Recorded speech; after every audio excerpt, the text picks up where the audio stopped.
পরিস্থিতি যদি অনেক সংকটময় হয়, হালত এতটাই খারাপ যে আপনি অনেক কষ্টে আছেন, অনেক অশান্তির মধ্যে আছেন এবং এত যন্ত্রণা, এত কষ্টের মধ্যে আছেন, পুরো জীবনটা বেস্বাদ হয়ে গেছে। চারিদিক হতে বিপদ, মুসিবত, পেরেশানি এসেই যাচ্ছে। প্রিয় দর্শক, এই রকম কঠিন সংকটময় পরিস্থিতি হতে নাজাত পেতে, এই রকম কষ্ট হতে মুক্তি পেতে, বিপদ, মুসিবত, পেরেশানি হতে মুক্তি পেতে আপনি সূরা ইয়াসিনের এই মূল্যবান আয়াতটি আপনি তেলাওয়াত করুন। প্রিয় দর্শক, সূরা ইয়াসিনের এই গোপন আয়াতটি এতটাই পাওয়ারফুল, এতটাই শক্তিশালী, আল্লাহ সুবহানাহু ওয়া তাআলা আপনার জিন্দেগির সব কষ্ট দুঃখকে তিনি দূর করে দেবেন। যারা দুঃখ দিচ্ছে, যারা কষ্ট দিচ্ছে, আল্লাহ রাব্বুল আলামিন সকল হতে আপনাকে হেফাজত করে দেবেন। আল্লাহ পাক আপনাকে নিজের নিরাপত্তা এবং হেফাজতের মধ্যে নিয়ে নেবেন। আপনার এই জিন্দগিটা আপনার কাছে এবার আনন্দময় হবে, সুখময় হবে। আল্লাহ রাব্বুল আলামিন এই রকম শান্তি প্রশান্তিও দান করতে থাকবেন। বলুন সুবহানাল্লাহ। প্রিয় দর্শক, সূরা ইয়াসিন এমনিতেই, সূরাটি এমন একটি সূরা, বিশ্বনবী সাল্লাল্লাহু আলাইহি ওয়াসাল্লাম বলেছেন, এই দুনিয়ার বুকে যত জিনিস আছে, সমস্ত জিনিসের, সমস্ত বস্তুর একটা কলব আছে, দিল আছে। পবিত্র কালাম, কালামুল্লাহ শরীফ আল কোরআনুল কারিমে 114টি সূরা আছে। এই 114টি সূরার মধ্যেও একটি দিলওয়ালা সূরা আছে, আর সেই দিলওয়ালা কলব, কোরআনুল কারিমের কলব হচ্ছে সূরা ইয়াসিন। বলুন সুবহানাল্লাহ। প্রিয় দর্শক, এই সূরা ইয়াসিন যে সময় নাজিল হয়েছিল, সেই সময় সমস্ত মুসলমানেরা অত্যন্ত নির্যাতনের শিকার ছিলেন। অর্থাৎ সূরা ইয়াসিন মক্কায় অবতীর্ণ হয়েছিল, আর মক্কার মুসলমানরা নির্যাতিত হচ্ছিলেন। এত কষ্ট, এত বিপদ যা আমরা কল্পনা করতে পারবো না, আমরা ভাবতে পারবো না। মুসলমানদের ওপর এতটা জুলুম, এতটা অন্যায় নির্যাতন করা হচ্ছিল। প্রিয় দর্শক, স্বয়ং রাসূলুল্লাহ সাল্লাল্লাহু আলাইহি ওয়াসাল্লামও এই বিপদ, এই নির্যাতন হতে তিনি মুক্তি পাননি, তিনার ওপরেও নির্যাতন চলেছে। আল্লাহর নবী সাল্লাল্লাহু আলাইহি ওয়াসাল্লাম প্রতিদিনের ন্যায় রাস্তা দিয়ে হেঁটে যাচ্ছেন। তিনি কাউকে কষ্ট দেন না, মানুষকে ভালোবাসেন, মানুষকে মহব্বত করেন। মানুষের হাজতে, মানুষের বিপদে তিনি পাশে দাঁড়ান। যতক্ষণ পর্যন্ত মানুষ তার হতে বিদায় না নিচ্ছে, ততক্ষণ পর্যন্ত তিনি কোনো মানুষ হতে বিদায় নিতেন না। সমস্ত কথা মনোযোগ দিয়ে শুনতেন। এই রকম মহব্বত, এই রকম ভালোবাসতেন মক্কাওয়ালাদেরকে। এই রকম নবী রাস্তা দিয়ে হেঁটে যাচ্ছেন, আর দূর থেকে এই রকম একটি বড় পাথর ছুঁড়ে মারা হলো, আর সেই পাথর এসে লাগলো আমার নবী, মায়ার নবী সাল্লাল্লাহু আলাইহি সাল্লামের মাথায়। সঙ্গে সঙ্গে মাথা ফেটে রক্ত বার হতে লাগলো। বলুন নাউজুবিল্লাহ। আমার আপনার নবী সেদিন কত কষ্ট পেয়েছিল। যে নবী কাউকে কষ্ট দেয় না, যে নবী কারো বিপদ দেখে থাকতে পারেন না, যতক্ষণ পর্যন্ত তাকে সাহায্য না করছেন। সমস্ত মানুষের জন্য যিনি কল্যাণকামী, সমস্ত মানুষের জন্য যিনি ভালো কামনা করেছেন, এই রকম মানুষকে পাথর মেরে মাথা ফাটিয়ে দেওয়া হয়েছে।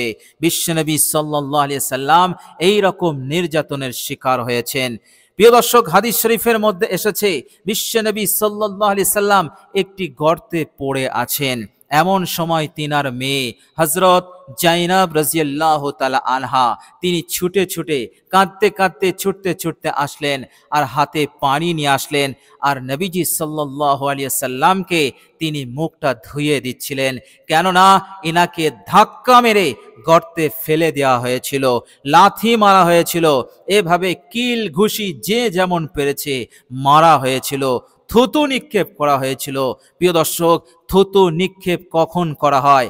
একটা মানুষ যখন একটা মানুষকে অপমানিত করে, লাঞ্ছিত করে এবং ঘৃণার নজরে দেখে, তখন তার শরীরে থুতু নিক্ষেপ করে। প্রিয় দর্শক, আমার আপনার নবী, মায়ার নবী, জানাকে সৃষ্টি না করলে কোনো কিছুর অস্তিত্ব আসতো না। আল্লাহ পাকের পরেই যার স্থান, এত বড় নবী, তিনার গায়ে, তিনার পবিত্র শরীর মোবারকে থুতু নিক্ষেপ করা হয়েছিল, এতটা নির্যাতনের শিকার হয়েছিলেন। প্রিয় দর্শক, আল্লাহর নবী সাল্লাল্লাহু আলাইহি সাল্লাম তবুও তাদের জন্য বদদোয়া করেননি, তাদের জন্য ভালাই এবং মঙ্গল, হিদায়েতের দোয়া করেছিলেন। প্রিয় দর্শক, সাহাবায়ে কেরাম নির্যাতনের শিকার হয়েছিলেন। সাহাবাদেরকে চুলির মুঠি ধরে এই রকম গরম উত্তপ্ত বালির ওপর শুইয়ে দেয়া হতো, পাথরের ওপরে শুইয়ে দেওয়া হতো এবং চুলির মুঠো ধরে, ঠ্যাং ধরে টানতে টানতে নিয়ে যাওয়া হতো।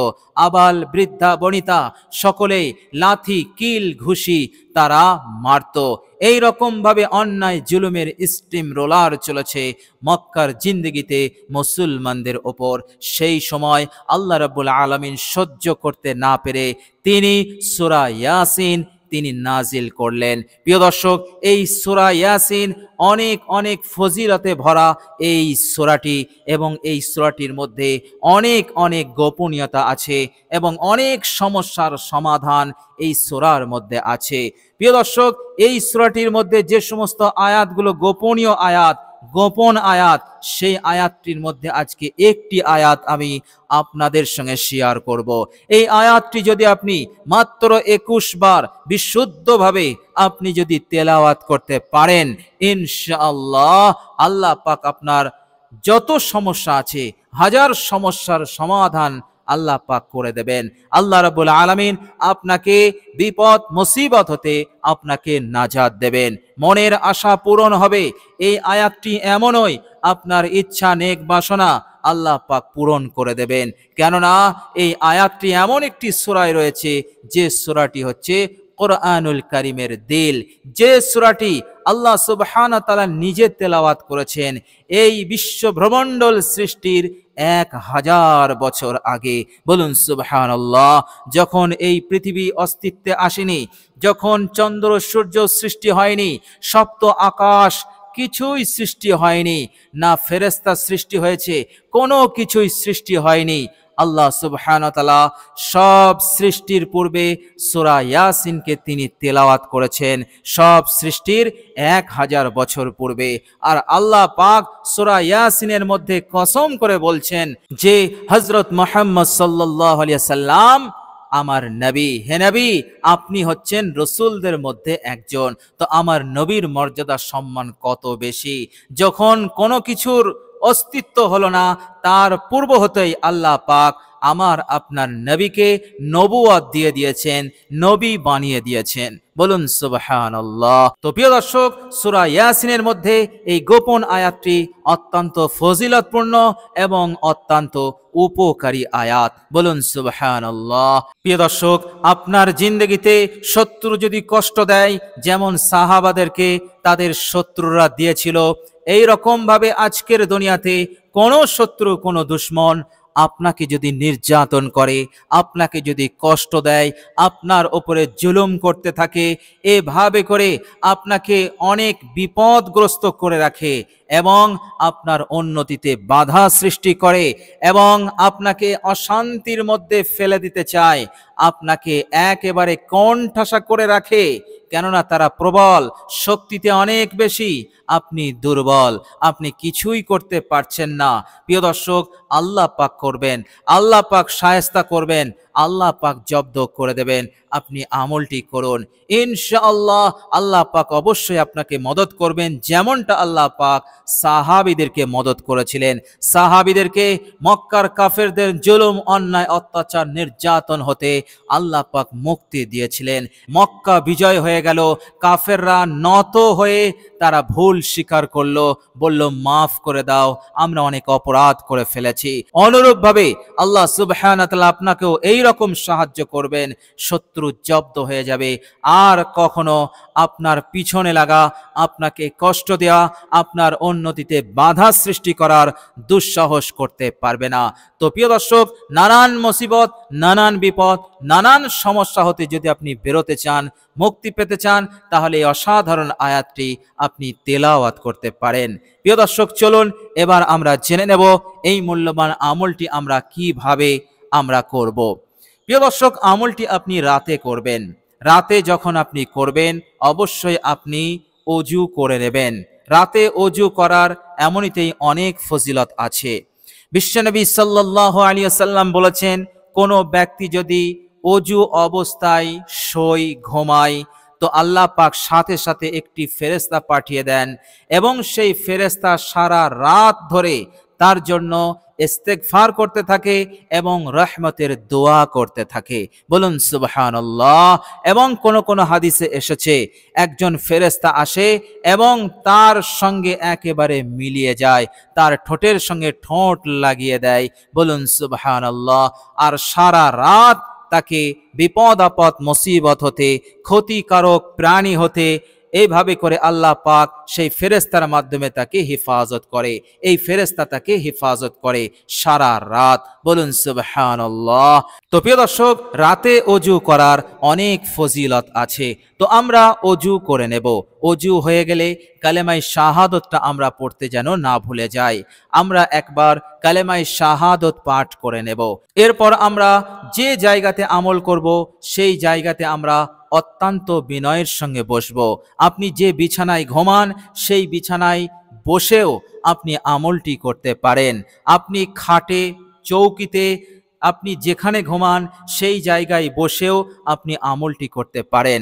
অত্যন্ত বিনীতভাবে এবং মনে আল্লাহ পাকের রহমতের আশা এবং দৃঢ় বিশ্বাস নিয়ে আপনি আমলটি করবেন। প্রিয় দর্শক, সর্বপ্রথম আপনি 3 বার ইস্তেগফার পড়ে নেবেন, জিন্দেগির সমস্ত গুনাহের ওপর অনুতপ্ত লজ্জিত হয়ে। আস্তাগফিরুল্লাহাল্লাযী লা ইলাহা ইল্লা হুয়াল হাইয়ুল কাইয়্যুম ওয়া আতুবু ইলাইহি। এই ইস্তেগফারটি আপনি পাঠ করবেন, কেননা বিশ্বনবী সাল্লাল্লাহু আলাইহি ওয়াসাল্লাম বলেছেন, ঘুমানোর পূর্বে, শোয়ার আগে যে ব্যক্তি এই ইস্তেগফার পাঠ করবে, আল্লাহ সুবহানাহু ওয়া তাআলা সমুদ্রের ফেনাতুল্য গুনাহ হলেও তিনি মুহূর্তে মাফ করে দেবেন। বলুন সুবহানাল্লাহ। সে নিষ্পাপ হবে, মাসুম হবে, নিষ্পাপ হয়ে সে রাতে ঘুমাবে। বলুন সুবহানাল্লাহ। প্রিয় দর্শক, এভাবে করে আল্লাহ সুবহানাহু ওয়া তাআলা এমনিতেই ইস্তেগফারের আমলকে তিনি অনেক ভালোবাসেন, অনেক পছন্দ করেন। আল্লাহ পাক নিজের ভালোবাসা এইভাবে প্রকাশ করেছেন, তিনি বলেছেন, ওয়ায়ুমদিদকুম বিআমওয়ালিন ওয়া বানিন।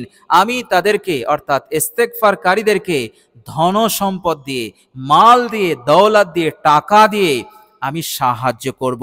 উন্নতি, সমৃদ্ধি, বরকত দিয়ে আমি তাদেরকে সাহায্য করব এবং নেক সন্তান দেব, যে সন্তান তাকে খোশ রাখবে, তার সেবা করবে, তার দেখভাল করবে এবং তার মন জুড়ে যাবে, চক্ষু শীতল হবে।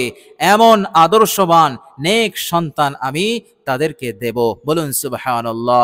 সুতরাং আমরা অবশ্যই ইস্তেগফার 3 বার পাঠ করে নেব।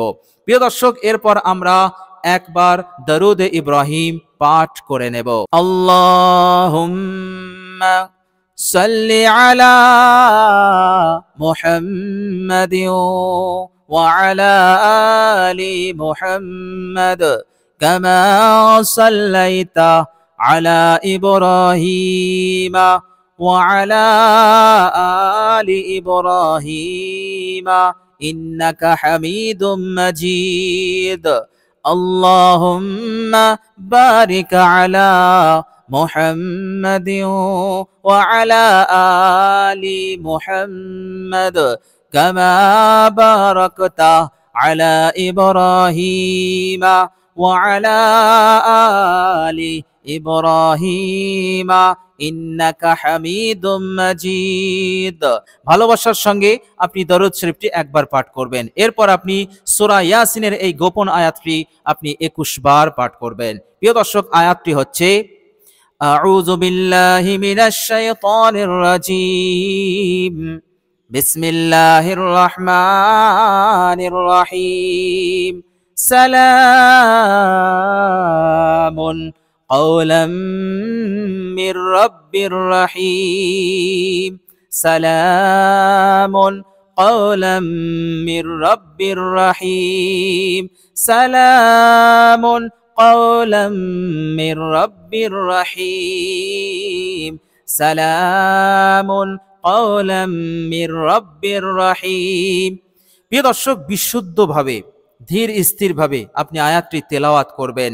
আপনি সহিভাবে উচ্চারণ করার চেষ্টা করবেন। আল্লাহ সুবহানাহু ওয়া তাআলার উপরে আস্থা ভরসা রেখে আপনি আমলটি করুন। যখন 21 বার হয়ে যাবে, শেষে একবার দরুদ শরীফ পাঠ করে নেবেন। ইনশাআল্লাহ আল্লাহ সুবহানাহু ওয়া তাআলা আপনাকে যাবতীয় সংকটময় পরিস্থিতি হতে, বিপদ মুসিবত পেরেশানি টেনশন হতে এবং শত্রুর জুলুম অন্যায় অত্যাচার হতে আল্লাহ পাক এমন হিফাজত করবেন, এমন নিরাপত্তা দেবেন যে আপনি কখনো কল্পনাও করতে পারেননি। বলুন সুবহানাল্লাহ। সাথে সাথে আল্লাহ সুবহানাহু ওয়া তাআলা অফুরন্ত বরকত রহমত নাজিল করতে থাকবেন। কখনো কোনোদিন আপনি অভাবের মধ্যে পড়বেন না, অসচ্ছলতার শিকার হবেন না, জিন্দেগিতে কোনোদিন অবনতি হবে না। আল্লাহ পাক এই রকম সচ্ছল অবস্থা আপনাকে বানিয়ে দেবেন ইনশাআল্লাহ। প্রিয় দর্শক, ভিডিওটি এ পর্যন্ত কষ্ট করে দেখার জন্য আল্লাহ রাব্বুল আলামিনের কাছে দোয়া করি, আল্লাহ রাব্বুল আলামিন যেন হার সমস্যা হতে মুক্তি দান করে দেন।